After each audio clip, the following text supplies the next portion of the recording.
This is a real classic, Buck Rogers' Planet of Zoom, which was released in 1982. Actually, it's based upon the Japanese Sega game Zoom 909. This was the second attempt by Sega to produce an arcade board that scaled sprites, and while it looked basic compared to superscalar games such as Space Harrier, Outrun and so on, it is an important part of Sega and gaming history. The Western version was based upon the Buck Rogers comic rather than TV series, which debuted in 1979, and the version of Buck Rogers that I'm familiar with. So, how's the game? Well, I found it to be a very fast and exciting title, considering it was released way back in 1982. There is a lot of action on screen, whizzing all over the place. Sometimes too fast, forcing you to slow down. There's also a pretty wide selection of areas, which is rare for a game this old. It is a shame that many of us will never see the sit-down arcade cabinet, as it was rather special with a large flight yoke and buttons that lit up. It's also not possible to play the game with sound via MAME, as you probably noticed by watching this footage.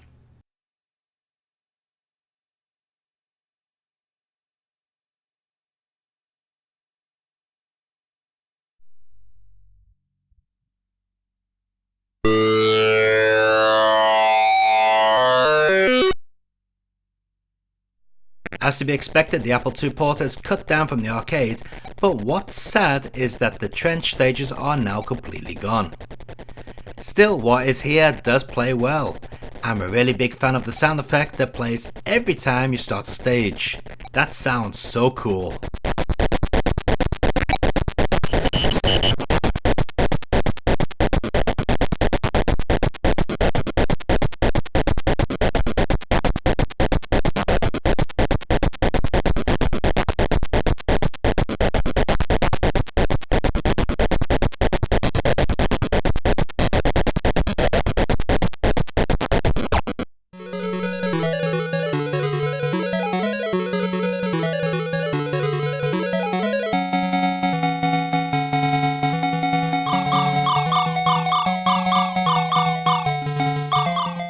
Here's a pretty rare version of the game that only got a release in Japan.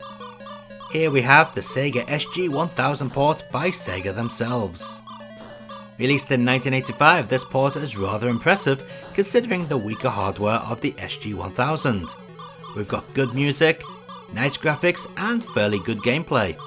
We even get an all new overhead 2D shooting stage which controls similar to asteroids.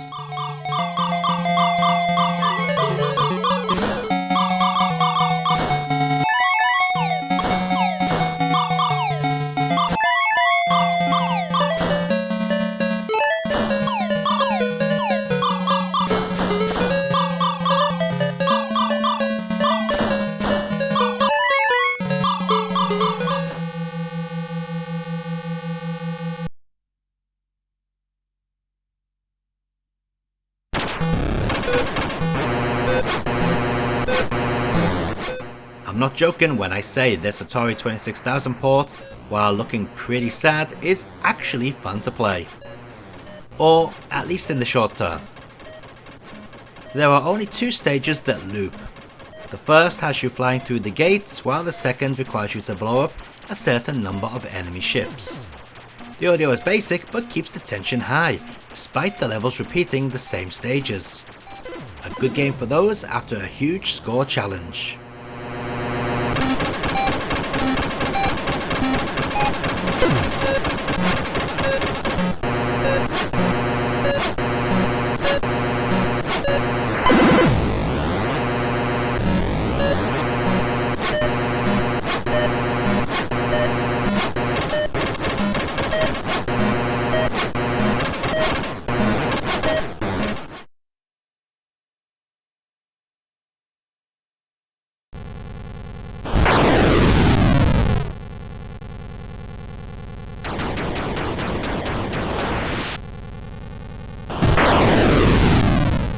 Sadly, the Atari 5200 port is rubbish. Quite a disappointment after the very playable 2600 port. This one has twitchy controls, poor collision detection and sound that just drones away in the background. The 2600 version is way more entertaining.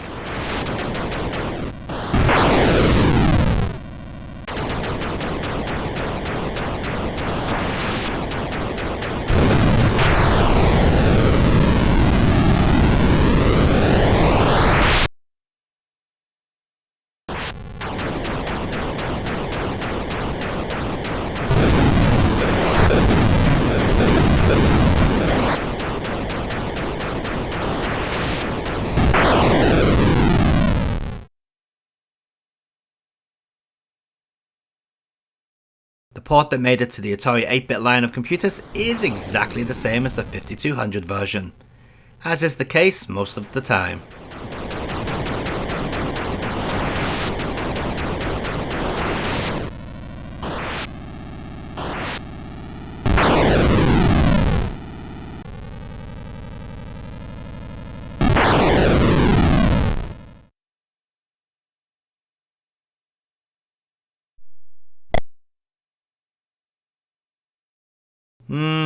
What to say about the ZX Spectrum port?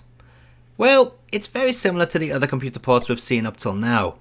The controls are accurate and the speed at which it runs is fine. The problem is that the game just doesn't get the adrenaline pumping. Maybe it's the basic movement of the enemies or the awful audio. Whatever it is, I didn't think too much about this one.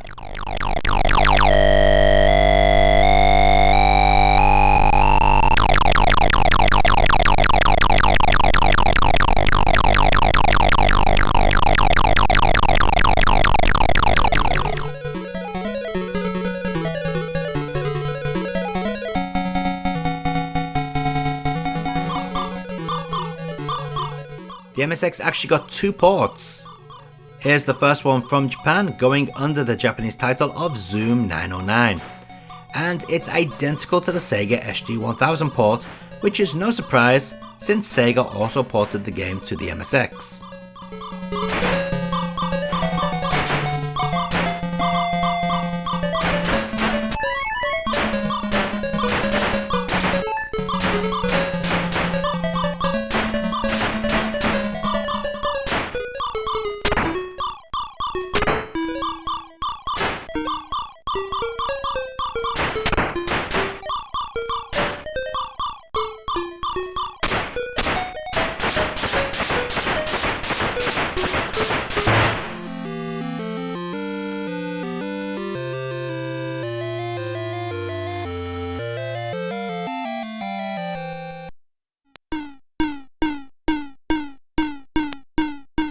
And here we go with the Western MSX port.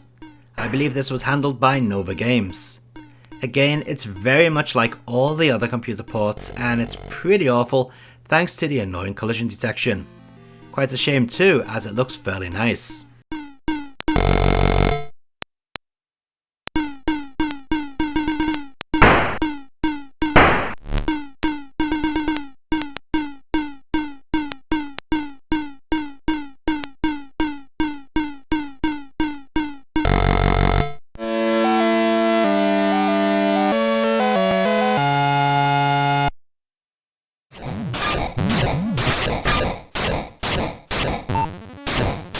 Looking quite chunky, this C64 port thankfully plays better than it looks.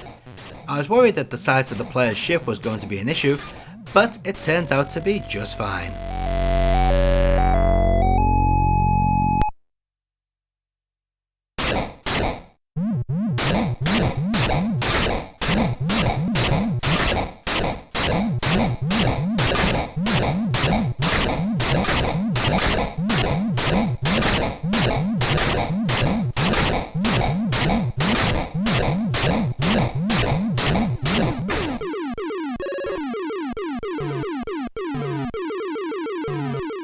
I was expecting much worse from this Commodore Vic-20 port, but if the truth be told, it's rather playable.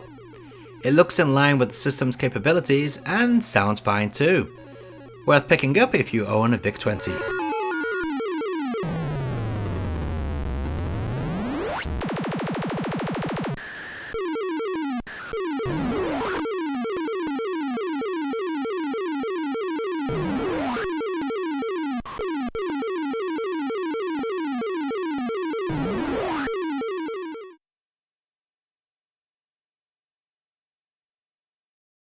As you can see, the PC version runs in CGA mode.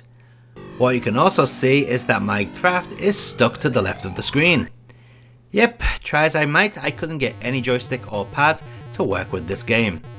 I couldn't even get the keyboard controls to work. Something tells me this game needs a number pad, which the keyboard I'm using is missing. Oh well.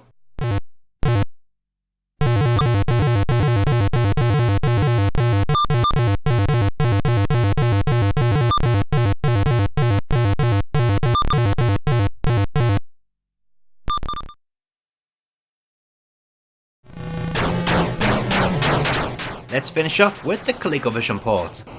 It's nice to see this being more like the Sega SG-1000 and MSX Japanese version rather than the home computer ports, but sadly it's not as good as the Sega ports. As you can see, it's rather jerky movement and can be tough to understand where in space the enemy is. Sometimes you think you can hit them, but in fact they crash straight into you. There also seems to be flying pineapples all over the place too.